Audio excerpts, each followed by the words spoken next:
Hello everyone, आप सभी का स्वागत है मेरे यूट्यूब चैनल मैथमेटिक्स टैरो पर। और जैसा कि आप जानते हैं कि हमने एक नई सीरीज़ स्टार्ट की है जिसके अंदर हम अपने सीक्वेंस एंड सीरीज़ नाम के मैथ की थ्योरम्स को कवर करेंगे। तो आइए आज हमारी सबसे पहली थ्योरम जो कि एक्सरसाइज 1.1 से है स्टार्ट करते हैं। तो दोस्तों जो हमारी पहली थ्योरम है उसका नाम है यूनिकनेस ऑन इन्फीमम। तो दोस्तों हमें प्रूव करना है कि जो ग्रेटेस्ट लोअर बाउंड होता है किसी भी एक सेट का, अगर वो एग्जिस्ट करता है तो वो यूनिक होता है। आप जानते हैं दोस्तों कल हमने कुछ बेसिक डेफिनेशंस की थी जिसमें हमने greatest lower bound, least upper bound वगैरह के बारे में पढ़ा था। तो आज हमें ग्रेटेस्ट लोअर बाउंड को ही यूनिक प्रूव करना है। हमें प्रूव करना है कि किसी भी सेट के एक से ज़्यादा ग्रेटेस्ट लोअर बाउंड नहीं होते।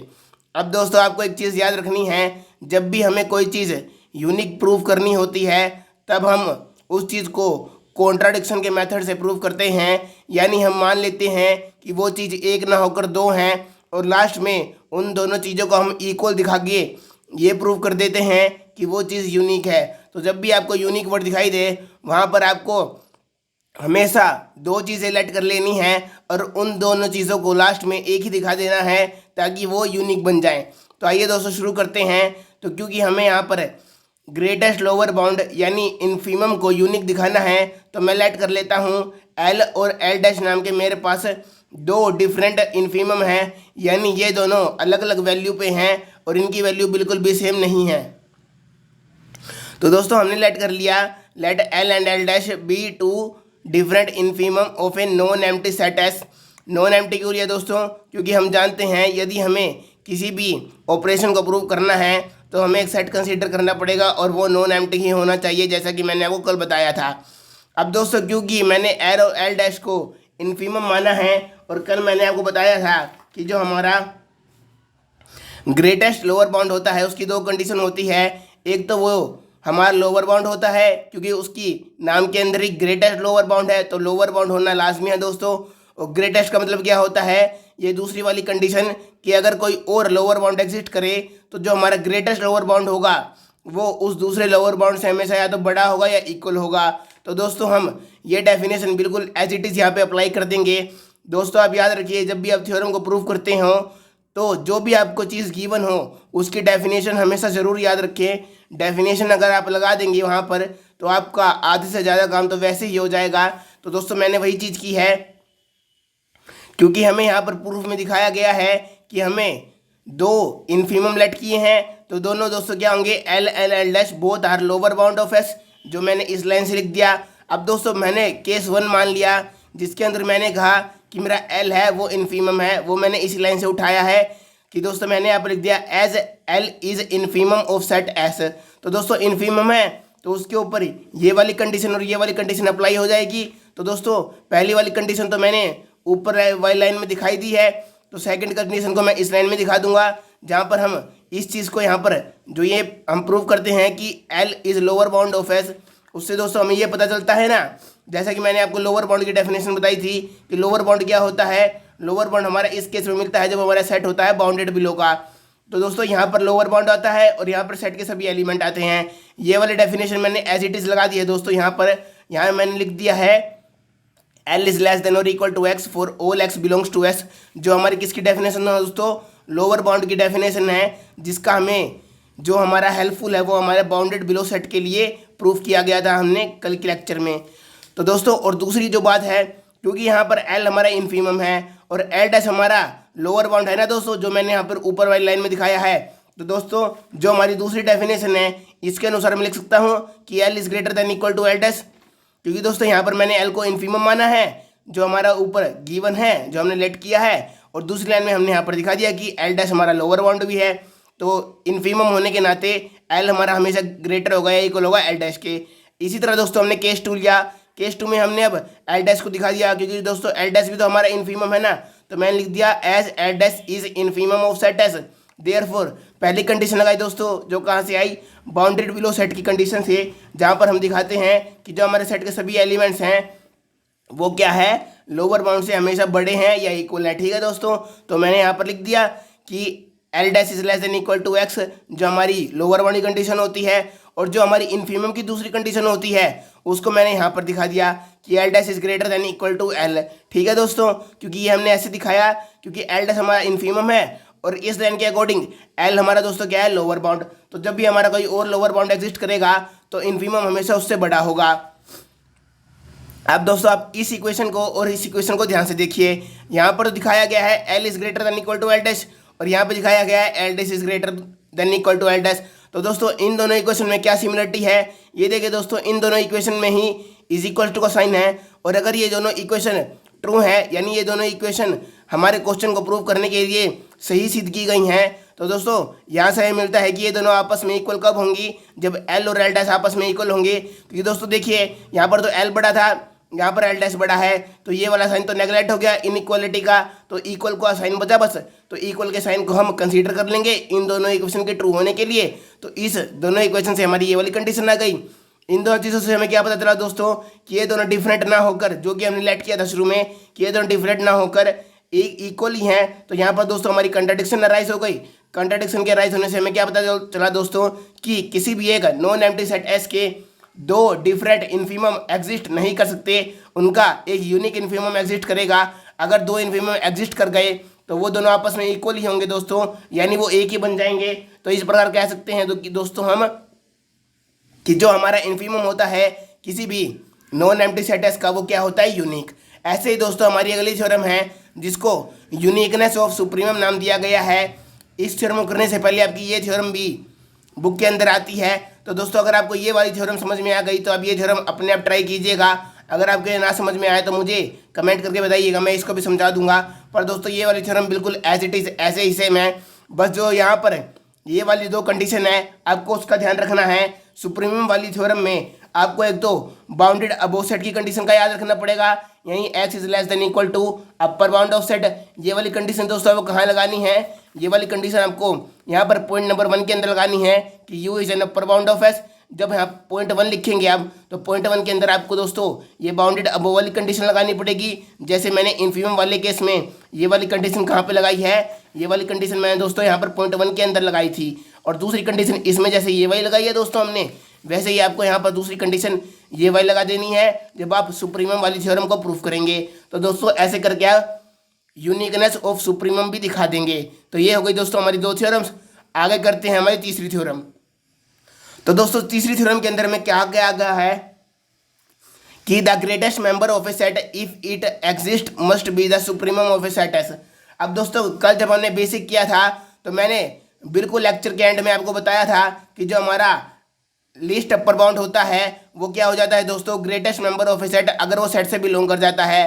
तो दोस्तों ये वाली चीज़ तो मैंने कल भी आपको बताई थी। आज हम इसको प्रूफ के साथ देखेंगे कि ये प्रूफ कैसे होता है। ठीक है दोस्तों, तो प्रूफ देखने के लिए दोस्तों आइए कुछ चीज़ें लेट कर लेते हैं। पहले दोस्तों हमें ये चीज़ सेट के लिए दिखानी है, तो सबसे पहले तो आप एक सेट को ही लेट कर लीजिए, let S be any set. और दोस्तों ये सेट कैसे लिया हमने, रियल नंबर का सबसेट है, यानी दोस्तों जो सेट के सभी एलिमेंट्स होंगे वो रियल नंबर्स होंगे। जैसे ही कल मैंने आपको ये वाला सेट दिखाया था जो कि एक जनरल सेट था, यहाँ पर दोस्तों हम रियल नंबर्स क्यों ले रहे हैं, क्योंकि आप जानते हैं सीक्वेंस सीरीज के अंदर हम कॉम्प्लेक्स नंबर की बात करेंगे ही नहीं, हम केवल रियल नंबर्स की बात करेंगे, इसलिए हमने यहाँ पर रियल नंबर्स का ही सेट लिया है। दूसरी चीज़ क्या लेट करेंगे दोस्तों कि जो हमारा सेट है वो एक नॉन एम्प्टी सेट है, क्योंकि दोस्तों एम्प्टी सेट के ऊपर हम कोई भी ऑपरेशन नहीं दिखा सकते। एम्प्टी सेट का क्या ही मतलब हो जाएगा दोस्तों, जैसे कहा जाता है कि अकेले जीरो का कोई मतलब नहीं होता, जीरो जब किसी नंबर के साथ लगता है तभी उसका मीनिंग निकलता है। ऐसे ही दोस्तों एक खाली सेट को हम ज़्यादा तरीके से यूज़ कर ही नहीं सकते, क्योंकि वो तो खाली है ना दोस्तों, उसमें सभी एक तरह से सभी प्रॉपर्टी अप्लाई होंगी ही, क्योंकि खाली सेट के अंदर तो कुछ भी नहीं है। तो इसलिए दोस्तों हम इसको मान लेंगे कि हमारा जो सेट है वो एक नॉन एम्प्टी सेट है, और इसी के ऊपर हमने ये वाली थ्योरम प्रूव करनी है कि जो इस सेट का ग्रेटेस्ट मेंबर होगा वो क्या होगा दोस्तों, सुप्रीमम होगा सेट का। तो दोस्तों हमने मान लिया जो हमारा ग्रेटेस्ट मेंबर है किसका, सेट एस का, उसको हमने यू नाम दे दिया। अब दोस्तों ग्रेटेस्ट मेंबर की जो डेफिनेशन है वो मैं आपको याद दिला देता हूँ जो हमने की थी। अब दोस्तों मैंने कहा था कि ग्रेटेस्ट मेंबर होने के लिए एक तो आपकी ये वाली कंडीशन ट्रू होनी चाहिए, एक ये वाली कंडीशन ट्रू होनी चाहिए, यानी दोस्तों जो आपका ग्रेटेस्ट मेंबर है वो एक तो सेट का अपर बाउंड होना चाहिए और दूसरा वो सेट के अंदर बिलोंग भी करना चाहिए। अपर बाउंड होने के लिए दोस्तों ये वाली कंडीशन लगानी है।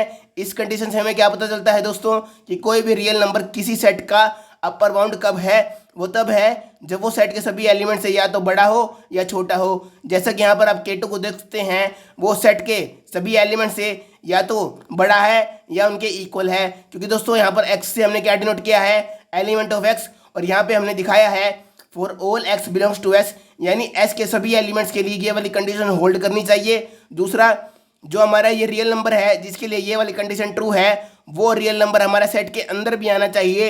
जैसे कि मैंने कल आपको एग्जांपल्स दिखाया था कि जैसे हमने यहाँ पर एक सेट लिया 1 2 3 4 5 6 का, तो यहाँ पर दोस्तों मैं कह सकता हूँ 1 बिलोंग टू सेट S, क्योंकि 1 जो है वो सेट के अंदर आ रहा है। उसी प्रकार दोस्तों ये वाला रियल नंबर सेट के अंदर अगर आता है तो इन दोनों कंडीशन को ट्रू मानते हुए हम उसको ग्रेटेस्ट मेंबर या ग्रेटेस्ट एलिमेंट ऑफ सेट कह सकते हैं। तो दोस्तों क्योंकि हमने यहाँ पर U को greatest member of set S मान लिया है, तो दोस्तों हम ये दोनों कंडीशन उसके ऊपर लगा सकते हैं। कौन कौन सी, एक तो ये वाली कंडीशन और एक ये वाली कंडीशन। यहाँ पर K2 है दोस्तों, पर यहाँ पर आप याद रखिएगा यहाँ पर हमने K2 नहीं, यहाँ पर हमने U का यूज़ किया है। आप चाहे तो K2 का भी यूज़ कर सकते हैं, पर दोस्तों यहाँ पर हमने U का यूज़ किस लिए किया है, क्योंकि दोस्तों हमें इसे सुप्रीमम दिखाना है, और सुप्रीमम को हम क्या कहते हैं दोस्तों, लीस्ट अपर बाउंड। और अपर बाउंड का मतलब U, क्योंकि उसकी स्पेलिंग के अंदर U आता है, इसलिए हम जनरली इसको जब भी थ्योरम्स करेंगे तो ज़्यादातर क्वेश्चन में U ही लेके चलेंगे। ठीक है दोस्तों, तो दोनों कंडीशन लगाई दोस्तों। पहली कंडीशन के according x is less than equal to U। x क्या है दोस्तों, S के सभी एलिमेंट्स, जिसके लिए आप क्या लिखेंगे, फॉर ऑल। ये वाला दोस्तों जो साइन है उसको फॉर ऑल कहा जाता है। जैसे हम यहाँ पर फॉर ऑल वर्डिंग में लिखते हैं, वैसे ही आप इस सिंबल का भी यूज़ कर सकते हैं। ठीक है दोस्तों, तो इस सिंबल का मतलब फॉर ऑल ही होता है मैथ्स के अंदर। तो हमने बताया for all x belongs to S, यानी S के सभी एलिमेंट्स के लिए ये वाली कंडीशन ट्रू है। कहाँ से आई दोस्तों ये वाली कंडीशन, इस लाइन से। और दूसरा, क्योंकि ये ग्रेटेस्ट मेंबर हमने माना है, तो इस कंडीशन से हमें पता चला कि U बिलोंग टू S है दोस्तों। ठीक है, क्योंकि जो ग्रेटेस्ट मेंबर होता है वो सेट से हमेशा बिलोंग करता ही है, वो हमारा आया इस सेकेंड वाली कंडीशन से। अब दोस्तों पहली वाली कंडीशन का क्या मतलब होता है दोस्तों, ये वाली कंडीशन हमारी होती है अपर बाउंड की कंडीशन। तो इस कंडीशन से हम कह सकते हैं कि जो हमारे U है वो अपर बाउंड ऑफ सेट S है, क्योंकि दोस्तों यहाँ पर देखिए from 1 and 2 U is an upper bound of S। ऐसा क्यों हुआ दोस्तों, क्योंकि दोस्तों जो ये वाली कंडीशन है वो एक अपर बाउंड की कंडीशन ही होती है, क्योंकि हमने यहाँ पर बाउंडेड अबव सेट में दिखाया था कि जो भी ये वाली कंडीशन में फुलफिल करता है उसको हम अपर बाउंड कहते हैं। अब दोस्तों यहाँ पर हमें क्या प्रूव करना है, स्टेटमेंट के अंदर देखिए सुप्रीमम। सुप्रीमम क्या होता है दोस्तों, लीस्ट अपर बाउंड। अब अपर बाउंड तो हमने इस डेफिनेशन से प्रूव कर दिया है, अब हमें केवल इसको लीस्ट दिखाना है, यानी सबसे छोटा अपर बाउंड दिखाना है। और अगर हमने इसको सबसे छोटा अपर बाउंड दिखा दिया तो हमारी थ्योरम प्रूव हो जाएगी। अपर बाउंड दिखाने तक का स्टेप तो दोस्तों देखिए आपको 3 ही लाइन के अंदर पूरा हो गया। अब हमें केवल इसको लिस्ट और दिखाना है। तो लिस्ट दिखाने के लिए दोस्तों हम क्या करेंगे, एक और अपर बाउंड को लेट कर लेंगे। पहले दोस्तों आप इस लाइन को देखिए, from equation 1 and 2 we can say that जो हमारे U है दोस्तों वो क्या है, एक अपर बाउंड ऑफ S, और जो हमारे U है वो S से बिलोंग भी करता है, जैसे कि हमने इस इक्वेशन से दिखा दिया है। तो अपर बाउंड तो हमारा प्रूव हो गया दोस्तों। सुप्रीम के लिए हमें इसे लिस्ट और दिखाना है। तो लिस्ट दिखाने के लिए दोस्तों हम लेट कर लेंगे let U dash is any other upper bound of S, क्योंकि दोस्तों हमें इसको सबसे छोटा अपर बाउंड दिखाना है, किसको, U को। तो हम मान लेंगे हमारे पास एक और अपर बाउंड है, और जो ये हमारा दूसरा अपर बाउंड है, यानी ये कोई भी जनरल और अपर बाउंड है, इसको हम U से बड़ा दिखा देंगे। अगर हमने इसको U से बड़ा दिखा दिया तो U अपने आप छोटा हो जाएगा दोस्तों, और U छोटा हो गया तो वो लिस्ट अपर बाउंड बन जाएगा दोस्तों। अब दोस्तों क्योंकि हमने U डैश को अपर बाउंड माना है, तो अपर बाउंड माना है तो दोस्तों अपर बाउंड वाली कंडीशन लगाएंगे। अपर बाउंड वाली कंडीशन लगाएंगे तो कह देंगे दोस्तों कि x is less than equal to U dash for all x belongs to S। अब दोस्तों यहाँ पर फॉलो कीजिए, आप साइन भी यूज़ कर सकते हैं, वो आपकी मर्जी है। अब दोस्तों मैंने आपको एक फिगर यहाँ पर बनाकर दिखाया है, जो कल मैंने आपको डेफिनेशन के अंदर ही बनाकर दिखाया था, जहाँ पर हमने K2 को अपर बाउंड लिया था, और मैंने बताया था कि जो K2 से बड़े सभी नंबर्स होते हैं वो भी अपर बाउंड होते हैं दोस्तों, क्योंकि वो सभी नंबर्स भी ये लेस देन वाली कंडीशन को फुलफिल करते हैं। बेसिक इक्वल वाली कंडीशन को ना करें, पर लेस देन वाली कंडीशन तो हमेशा उनमें भी ट्रू होती ही है दोस्तों। तो इसलिए जो अपर बाउंड से बड़े नंबर्स होते हैं वो भी अपर बाउंड ही होते हैं। तो दोस्तों मैंने यहाँ पर एक जनरल फिगर दिखा दिया है, हालांकि मैंने यहाँ पर U डैश को U से बड़ा दिखाया है, पर दोस्तों अभी तक इस लाइन तक हमें ये नहीं पता है कि U डैश U से बड़ा है या U से छोटा है, इसको हमें प्रूफ करना होगा। अब दोस्तों क्योंकि U डैश हमारा एक अपर बाउंड है और U भी हमारा एक अपर बाउंड है, तो दो कैसे हो सकते हैं, या तो U डैश से बड़ा हो या U डैश से छोटा हो। ठीक है दोस्तों, तो एक केस हमारा ये बनेगा कि U is less than U dash, और एक केस हमारा ये बनेगा दोस्तों कि U is greater than U dash. Equal to वाली कंडीशन हमने इसलिए नहीं ली दोस्तों क्योंकि हमने यहाँ पर पहले लिख दिया है कि you dash is any other upper bound, मतलब ये यू के अलावा कोई और अपर बाउंड है, इसलिए यहाँ पर इक्वल टू वाली कंडीशन तो नहीं आएगी। ठीक है दोस्तों। अब दोस्तों मैंने यहाँ पर लिखा हुआ है कि जो हमारा यू डैश है वो एस से बिलोंग नहीं करेगा। अब ये चीज़ मैं डायरेक्ट कैसे लिख दी, इस चीज़ का दोस्तों एक कारण है। अगर दोस्तों मैं यहाँ पर कह दूँ कि हमारा यू डैश है वो एस से बिलोंग कर जाएगा, तो दोस्तों जो हमारी इक्वेशन नंबर 1 है या इक्वेशन नंबर 3 है, इन दोनों इक्वेशन में से एक इक्वेशन ज़रूर दोस्तों फेल हो जाएगी और ऐसा होना पॉसिबल नहीं है। अब दोस्तों ये फेल क्यों होंगी इक्वेशन मैं आपको बता देता हूँ। पहले दोस्तों आप इक्वेशन नंबर 1 को देखिए। इक्वेशन नंबर 1 दोस्तों ये प्रूव करती है कि यू हमारा क्या है दोस्तों, अपर बाउंड है एक्स का एस सेट का, और ये हमारी ये वाली कंडीशन को होल्ड करता है। और दोस्तों जो हमारी इक्वेशन नंबर 3 है उसके अंदर हमने यू डैश के ऊपर सेम कंडीशन लगाई है और ये वाली कंडीशन हमारी होल्ड है, मतलब ट्रू प्रूव करती है। अब दोस्तों इन दोनों कंडीशन में से एक कंडीशन फेल हो जाएगी अगर मैं यू डैश को एस से बिलोंग दिखा दूं। अब ऐसा क्यों दोस्तों, आइए एक सेट कंसीडर करते हैं। तो दोस्तों मैंने सेट कंसीडर किया जिसके अंदर हमारे एलिमेंट है 1 यू और यू डैश। ऐसे ही जनरली मैंने कोई भी सेट कंसीडर कर लिया, उस सेट के अंदर दोस्तों ये दो एलिमेंट तो आने ही चाहिए क्योंकि हमें इन दोनों एलिमेंट पे दो चीज़ प्रूव करनी ही है। तो दोस्तों इसलिए मैंने एक छोटा सेट लिया है सिर्फ एग्जांपल के लिए। अब दोस्तों मैंने पहली इक्वेशन के अनुसार क्या लिखा हुआ है कि x is less than equal to u for all x belongs to s। ठीक है दोस्तों। और जो हमारी थर्ड इक्वेशन है उसके अकॉर्डिंग मैंने क्या लिखा है दोस्तों, x is less than equal to u dash for all x belongs to s। ठीक है दोस्तों। अब दोस्तों हमारा जो u है वो ग्रेटेस्ट मेंबर होने की वजह से दोस्तों ये वाली कंडीशन को प्रूव करता है कि u हमारा s से बिलोंग करता है। तो दोस्तों इसमें तो कोई शक ही नहीं है कि u हमारा s से बिलोंग करता है। अब दोस्तों क्या होगा अगर मैं ये भी मान लूँ कि u डैश भी s से बिलोंग करता है, तो उससे पहली या तीसरी कंडीशन फेल क्यों हो जाएगी। उसका रीज़न ऐसे है कि दोस्तों मान लीजिए मैंने कहा कि यू डैश हमारा एस से बिलोंग करता है। अगर दोस्तों यू डैश एस से बिलोंग करता है तो वो ये वाली कंडीशन को प्रूव करेगा और ये वाली कंडीशन को भी प्रूव करेगा।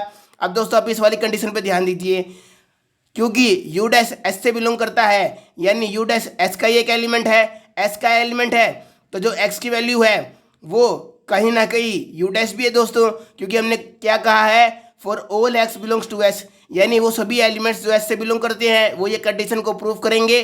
तो दोस्तों यहाँ पर यू डैश एस का एलिमेंट है तो मैं यहाँ पर एक्स की जगह यू डैश को पुट कर सकता हूँ। अब दोस्तों मैंने यहाँ पर यू डैश को पुट कीजिए मान लिए। अब दोस्तों अगर मैंने यहाँ पर यू डैश को पुट कर दिया तो इस कंडीशन से हमारा क्या निकल के आया कि जो हमारा यू डैश है वो लेस देन इक्वल टू है किससे, यू से।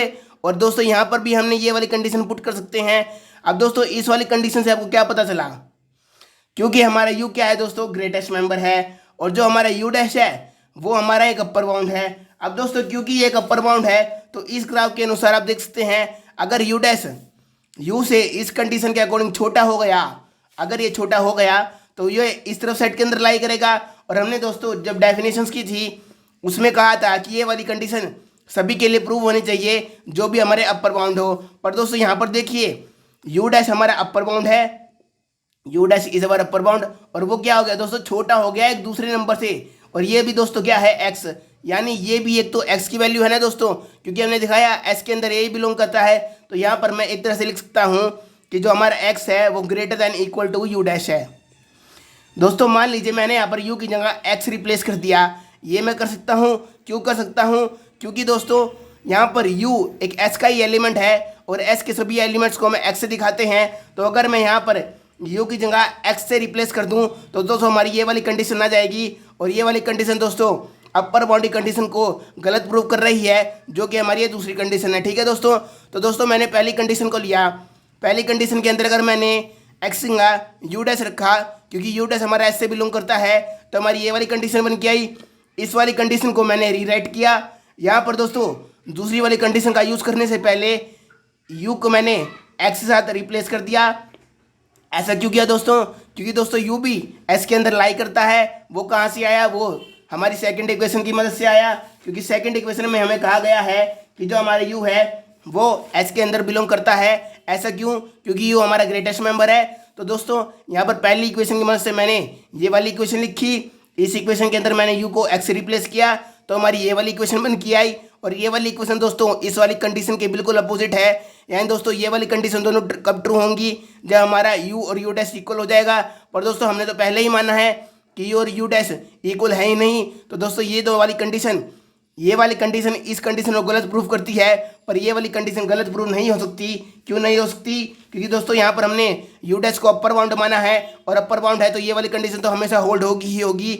यानी दोस्तों जो हमने शुरुआत में माना है, क्या माना है कि जो u डैश हमारा एस से बिलोंग करता है वो ऐसा नहीं हो सकता, क्योंकि अगर u डैश एस से बिलोंग कर गया तो पहली कंडीशन के अकॉर्डिंग ये वाली कंडीशन आएगी। इस कंडीशन से दोस्तों हमारी ये वाली कंडीशन बन जाएगी जब हम u को एक्सपुट करेंगे, और ये वाली दोनों कंडीशन आपस में कंट्राडिक्ट करती हैं, पर पहली वाली कंडीशन कभी गलत नहीं हो सकती। यानी दोस्तों दूसरी वाली कंडीशन गलत है, और अगर ये वाली कंडीशन गलत है तो ये वाली कंडीशन गलत है, ये गलत है तो ये वाली गलत है, और अगर ये वाली कंडीशन भी गलत है तो दोस्तों क्लियरली u डैश हमारा एस से बिलोंग नहीं करेगा। तो हम यहाँ पर नहीं कह सकते कि u डैश हमारा एस से बिलोंग करता है। इसी कारण दोस्तों मैंने यहाँ पर डायरेक्ट लिख दिया कि u डैश हमारा एस से बिलोंग नहीं करेगा, क्योंकि अगर u डैश एस से बिलोंग कर गया तो हमारी इक्वेशन और 1 और 3 की हेल्प से हम पाएंगे कि हमारी एक इक्वेशन फेल हो जाएगी, जो फेल होना इम्पॉसिबल है। ठीक है दोस्तों, तो यहाँ पर आप ये रीज़न लिख सकते हैं डायरेक्ट कि u डैश एस से बिलोंग नहीं करेगा जनरल केस में। हर केस में मतलब जब भी अपर बाउंड का केस होगा वहाँ पर कोई भी ऐसा नंबर जो अपर बाउंड हो वो एस से बिलोंग नहीं कर सकता अगर कोई दूसरा अपर बाउंड एस से बिलोंग करता है। अब दोस्तों इस कंडीशन से हमने क्या कहा कि जो हमारा इन दोनों कंडीशन का मीनिंग था उसमें दोस्तों ये वाली कंडीशन तो फेल हो गई। ये फेल क्यों हो गई दोस्तों? कि जो हमारा u है वो एस से बिलोंग करता है और u डैश तो एस से बिलोंग नहीं करता।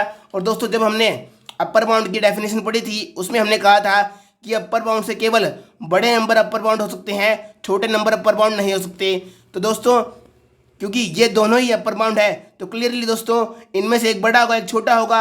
अब u डैश u से छोटा तो हो नहीं सकता, क्योंकि अगर वो u से छोटा होता तो दोस्तों इस फिगर के अकॉर्डिंग, यानी जो हमने ये वाली फिगर बनाई है, अगर u डैश u से छोटा होता तो वो u के इस तरफ लेफ्ट साइड लाई करता और लेफ्ट साइड लाई कर जाता तो दोस्तों वो एस के अंदर आ जाता, पर हमने देखा वो एस के अंदर तो आता ही नहीं है। यानी दोस्तों ये वाली कंडीशन हमारी ट्रू है कि u डैश हमारा u से हमेशा बड़ा ही होगा। ठीक है दोस्तों, तो यहाँ पर हम डायरेक्ट कह सकते हैं कि हमारा u तो एस से बिलोंग करता है। ये हमने कहाँ से लिखा? इक्वेशन नंबर 2 से। और u डैश हमारा एस से बिलोंग नहीं करता है, ये हमने कहाँ से लिखा? इक्वेशन नंबर 4 से। इन दोनों कंडीशन को देखते हुए हम कह सकते हैं कि जो हमारा u डैश है वो u से बड़ा है। और इन दोनों कंडीशन के आने से क्या हो गया दोस्तों कि जो कोई भी अपर बाउंड होगा जो दूसरे अपर बाउंड से बड़ा होगा, जिसको हमने ग्रेटेस्ट मेंबर माना है, तो वो हमेशा छोटा ही होगा।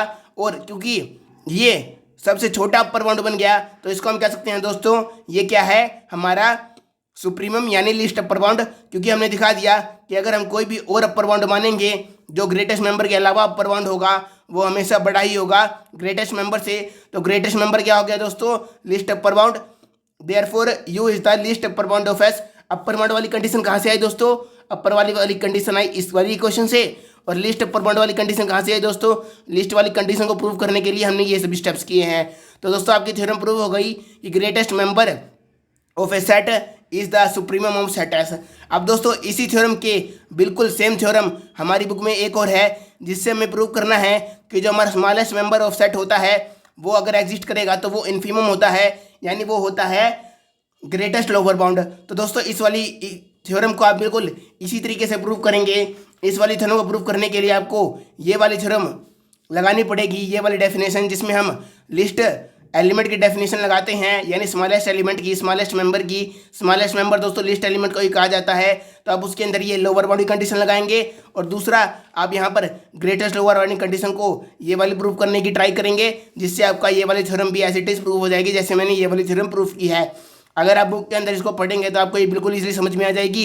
अगर फिर भी आपको कोई दिक्कत होती हो तो मुझे कमेंट करके बताइए, मैं इस थ्योरम को आपको समझा दूंगा। तो बने रहिए मेरे चैनल पे। कल मिलते हैं नई थ्योरम के साथ, तब तक के लिए गुड बाय दोस्तों।